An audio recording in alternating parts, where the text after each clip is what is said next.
नमस्कार। इस सत्र में आपका स्वागत है। बात शुरू करते हैं एक मेले से। मेले में एक बार घुड़सवारी करने के 4 रुपए लगते हैं तथा एक पिज्जा पीस 2 रुपए में मिलता है। केनिशा मेले गई, वहां उसके बड़े भाई दिव्यांशु द्वारा खरीदे गए पिज्जा पीस उसके द्वारा की गई घुड़सवारी की संख्या से आधे हैं। एक बार पुनः पढ़ रहा हूं। दिव्यांशु द्वारा खरीदे गए पिज्जा पीस उसके द्वारा की गई घुड़सवारी की संख्या से आधे हैं। यदि दिव्यांशु ने कुल 40 रुपए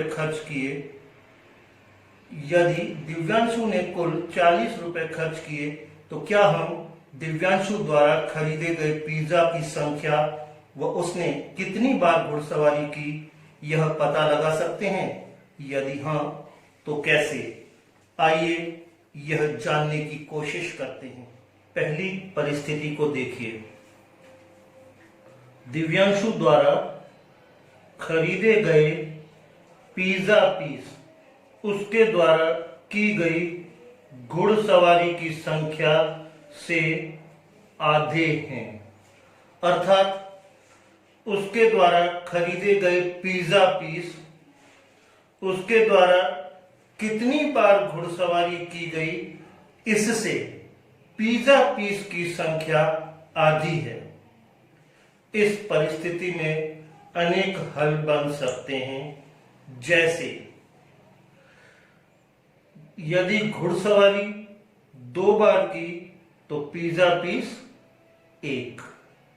घुड़सवारी से पिज्जा पीस की संख्या आधी है। घुड़सवारी 4 बार की गई तो पिज्जा पीस 2 पीस। इसी तरह से अगर हम आगे बढ़ेंगे तो घुड़सवारी 6, पिज्जा 3, घुड़सवारी 8, पिज्जा 4, घुड़सवारी 10, पिज्जा 5, घुड़सवारी 12, पिज्जा 6। इसी तरह से अनेक उत्तर हमें प्राप्त हो सकते हैं। अब इनमें से वास्तव में कौन सा हल सही है यह हमें पता नहीं है।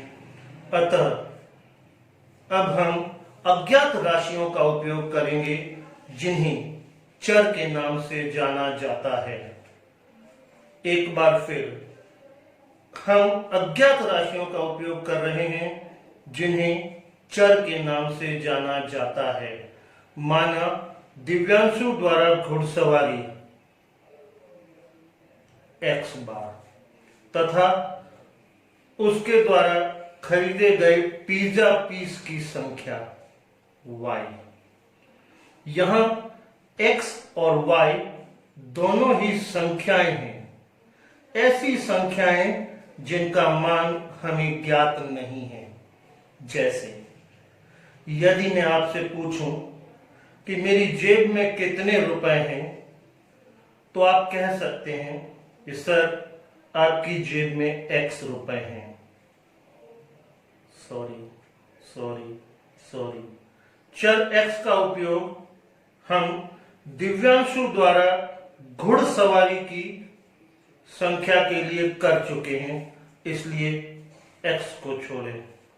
y का उपयोग भी हो चुका है, अतः मेरी जेब के रुपयों के लिए अंग्रेजी वर्णमाला के छोटे अक्षरों में से अन्य किसी भी अक्षर का उपयोग करें तो यहां चलेगा।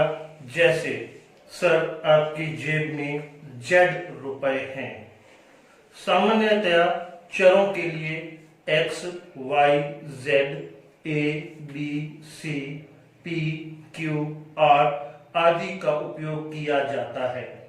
पुनः दिव्यांशु द्वारा घुड़सवारी x बार की गई, दिव्यांशु द्वारा पिज्जा y पीस खरीदे गए। अब देखिए, पिज्जा की संख्या हमेशा घुड़सवारी की संख्या से आधी है। पिज्जा की संख्या घुड़सवारी की संख्या से आधी है। पिज्जा की संख्या घुड़सवारी की संख्या से आधी है। तो यहां भी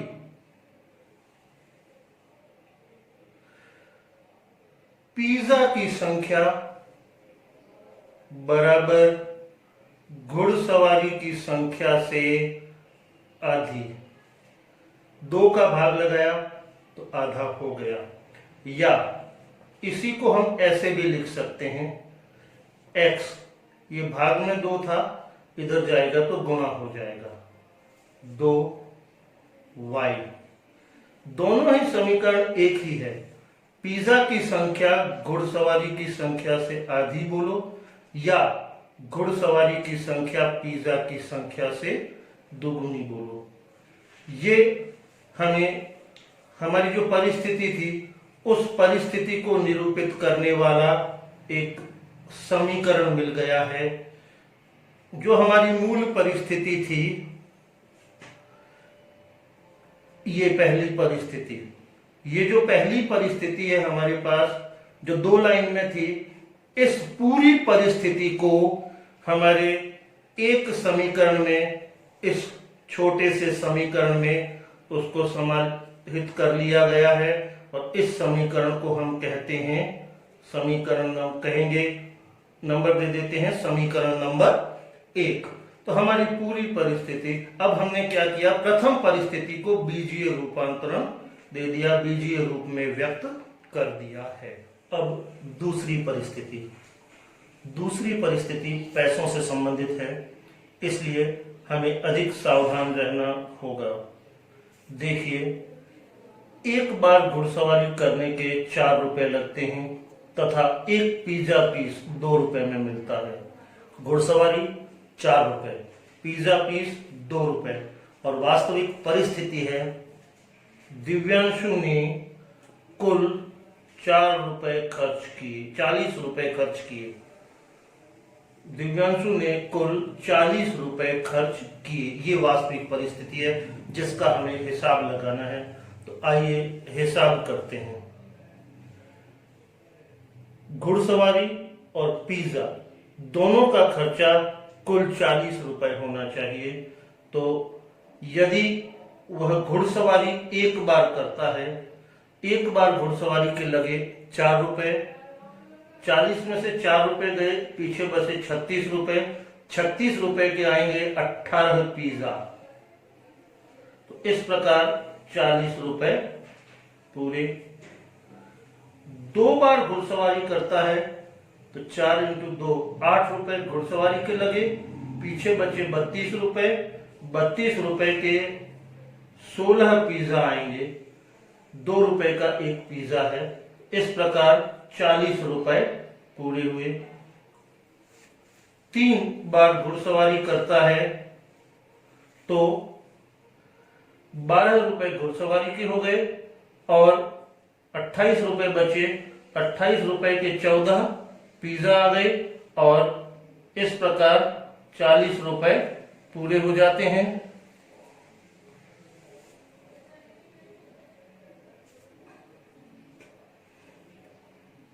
चार बार घुड़सवारी करता है तो 4 चौक 16 रुपए घुड़सवारी के, पीछे बचे 26 रुपए, पीछे बचे 24 रुपए। 24 रुपए में से 12 पिज्जा आएंगे और 40 रुपए पूरे हो जाएंगे। 5 बार घुड़सवारी करता है तो 5 चौक 20 रुपए घुड़सवारी के, पीछे बचे 20 रुपए। 20 रुपए के 10 पिज्जा आएंगे और 40 रुपए पूरे हो जाएंगे। 6 बार घुड़सवारी करता है तो 6 चौक 24 रुपए घुड़सवारी के और 16 रुपए बचे। 16 रुपए के 8 पिज्जा आ गए, 40 रुपए पूरी। 7 बार घुड़सवारी करता है तो 7 चौक 28 रुपए घुड़सवारी के, 12 रुपए बचे। 12 रुपए के 6 पिज्जा आ गए, 40 रुपए पूरी। 8 बार घुड़सवारी करता है तो 8 चौक 32 रुपए घुड़सवारी के, 8 रुपए बचे। 8 रुपए के 4 पिज्जा आ जाएंगे और 40 रुपए पूरे। 9 बार घुड़सवारी करता है तो 9 चौक 36 रुपए घुड़सवारी के, 4 रुपए के 2 पिज्जा आ जाएंगे और 40 रुपए कंप्लीट हो जाएंगे। इसी तरह से कुछ स्थितियां और बन सकती हैं। अब हम जानते हैं घुड़सवारी की संख्या को हमने पूर्व में ही चर x के का नाम दिया था, के रूप में व्यक्त किया था, और पिज्जा की संख्या को हमने y से व्यक्त किया था। घुड़सवारी की संख्या x से व्यक्त की थी और पिज्जा की संख्या y से व्यक्त की थी। अब देखिए, एक बार घुड़सवारी करता है तो 4 इंटू 1 4 रुपए लग जाते हैं। 2 बार घुड़सवारी करता है तो 4 इंटू 2 8 रुपए लग जाते हैं। 3 बार घुड़सवारी करता है तो 4 इंटू 3 12 रुपए लग जाते हैं। इसी प्रकार x बार घुड़सवारी करेगा तो 4 इंटू एक्स यानी 4x रुपए लग जाएंगे। और इसी प्रकार y पिज्जा है, एक पिज्जा के 2 रुपए हैं तो y पिज्जा के 2 इंटू वाई 2y रुपए लग जाएंगे। x बार घुड़सवारी करने के 4x रुपए, y पिज्जा खरीदने के 2y रुपए, कुल मिलाकर 4x और 2y को जोड़ने पर कुल कितने आएंगे? 40 रुपए खर्च किए। 4x और 2y को जोड़ने पर कुल 40 रुपए खर्च हुए। इस समीकरण को अगर हम ध्यान से देखें तो इस समीकरण में 3 पद हैं और तीनों ही पद 2 से विभाज्य हैं, यानी तीनों ही पदों में 2 का भाग पूरा पूरा जाता है। तो तीनों ही पदों में 2 का भाग देने पर क्या आएगा? 4x में 2 का भाग दिया तो 2x, 2y में 2 का भाग दिया तो y, और 40 में 2 का भाग दिया तो 20। इस प्रकार हमें पैसों वाली परिस्थिति का यह समीकरण नंबर 2 प्राप्त हुआ।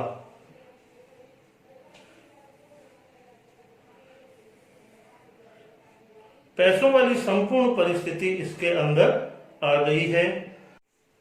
इस प्रकार हमने मेले की दी गई परिस्थिति को दो चरों वाले रैखिक समीकरण युग्म के रूप में लिखना सीख लिया है। 2 चरों वाले रैखिक समीकरण युग्म, यानी हमने विभिन्न परिस्थितियों को बीजगणितीय रूप में व्यक्त करने की कला का अभ्यास करना आरंभ कर दिया है।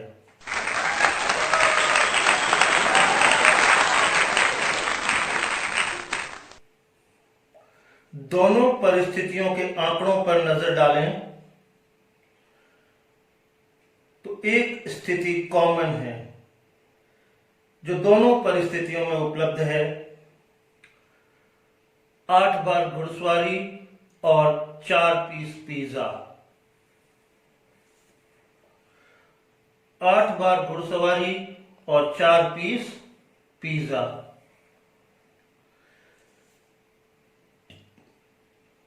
घुड़सवारी की संख्या पिज्जा से दुगनी है और घुड़सवारी और पिज्जा के कुल पैसे भी 40 रुपए के बराबर होते हैं। ये कॉमन स्थिति ही इस पूरी समस्या का वास्तविक हल है। अतः 8 बार घुड़सवारी और 4 पीस पिज्जा इसका वास्तविक हल है। धन्यवाद।